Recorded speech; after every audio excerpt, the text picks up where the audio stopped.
కేంద్ర ప్రభుత్వం తీసుకుంటున్న నిర్ణయాల వల్ల సామాన్య మధ్యతరగతి పేద ప్రజలు తీవ్ర ఇబ్బందులు ఎదుర్కొంటున్నారని, రేషన్ బియ్యం కోతకు సంబంధించిన నిర్ణయం వెంటనే వెనక్కి తీసుకుని పేదలకు న్యాయం చేయాలని సిపిఎం నాయకులు డిమాండ్ చేశారు.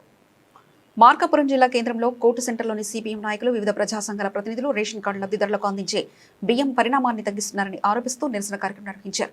లబ్ధిదారులకు ఇప్పటివరకు కుటుంబానికి 35 కిలోల రేషన్ బియ్యం అందించేవారని, తాజాగా కేంద్ర ప్రభుత్వం తీసుకున్న నిర్ణయంతో ఒక్క వ్యక్తికి 7 కిలోల చొప్పున మాత్రమే బియ్యం అందించే విధానాన్ని అమలు చేయనున్నట్లు పేర్కొన్నారు. దీంతో అనేక పేద కుటుంబాలు నష్టపోతాయని ఆందోళన వ్యక్తం చేశారు. అలాగే ఉజ్వల గ్యాస్ పథకం కింద పేద కుటుంబాలకు అందించే సబ్సిడీ సిలిండర్ల సంఖ్యను కూడా తగ్గించారని ఆరోపించారు.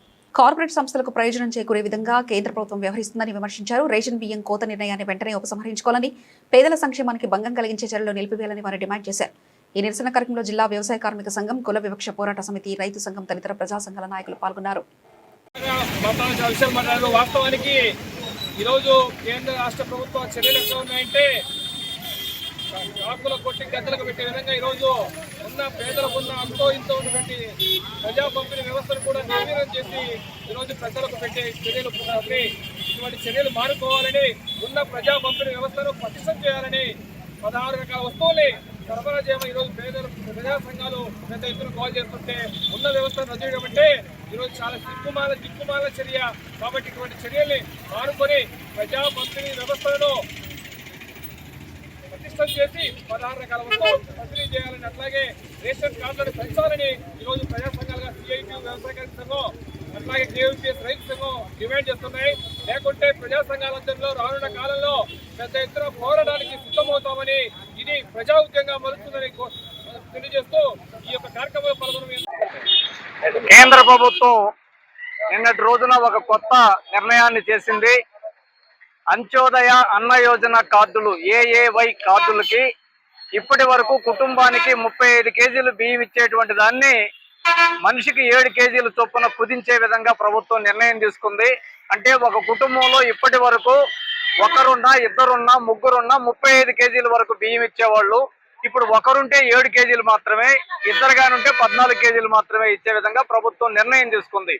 ఈ బియ్యం అన్ని కూడా దేశంలో అత్యంత పేదలుగా ఉన్నటువంటి వాళ్ళకి ఉచితంగా ఇస్తున్నటువంటి నిర్ణయం. అటువంటి నిర్ణయం మీద అటువంటి పేదల నోటికాడ కూడు తీసే విధంగా కేంద్ర ప్రభుత్వం ఈ చర్య తీసుకోవటాన్ని ప్రజా సంఘాలుగా ఆంధ్రప్రదేశ్ వ్యవసాయ కార్మిక సంఘంగా మేము తీవ్రంగా ఖండిస్తున్నాము. నిన్నగాక మొన్న ఇటీవల కాలంలో మనం చూస్తే ఉజ్వల గ్యాస్ అనేటువంటి పేరుతోటి ఏడాదికి 12 సిలిండర్లు పేద ప్రజానీకానికి ఇచ్చేవాళ్ళు. అటువంటి సిలిండర్ని మోడీ ప్రభుత్వం ఇటీవల 12ని 4కి కుదించింది. అది కుదించడమే కాదు, ఇప్పుడు రేషన్ కూడా కుదించేటువంటి చర్యలకు పాల్పడతా ఉంది. అంటే పేదవాడికి ఇస్తున్నటువంటి వాడి ఆకలి తీర్చేటువంటి ఇటువంటి చిన్న పథకాలు మొత్తాన్ని రద్దు చేస్తుంది. మరొక వైపు ఈ దేశంలో ఉన్నటువంటి కార్పొరేట్ శక్తులు 16 లక్షల కోట్ల రూపాయలు బ్యాంకుల్లో డబ్బులు తీసుకుని ఎగేసి ఇతర దేశాలకు వెళ్ళిపోతే వాళ్ళ జాడా పట్టించుకోవట్లేదు. కార్పొరేట్ శక్తులకు లక్షలాది ఎకరాల ప్రభుత్వ భూములు కట్టబెడతా ఉన్నారు. సంపన్నులకేమో విపరీతమైనటువంటి సబ్సిడీలు, రాయితీలు ఇస్తున్నారు. సామాన్యుడికి, పేదవాడికి ఉన్నటువంటి అవకాశాలు మొత్తం తీసేస్తున్నారు. ఈ చర్యల్ని ప్రజాతంత్రవాదులందరూ ఖండించాలి. రాష్ట్రంలో ఉన్నటువంటి అధికార ప్రతిపక్ష పార్టీలు కూడా ఖండించాలని చెప్పని ఆంధ్రప్రదేశ్ వ్యవసాయ కార్మిక సంఘం తరఫున ప్రభుత్వం డిమాండ్ చేస్తా ఉన్నాం. నా పేరు కంకణాల ఆంజనేయులు, ఆంధ్రప్రదేశ్ వ్యవసాయ కార్మిక సంఘం రాష్ట్ర కోశాధికారి.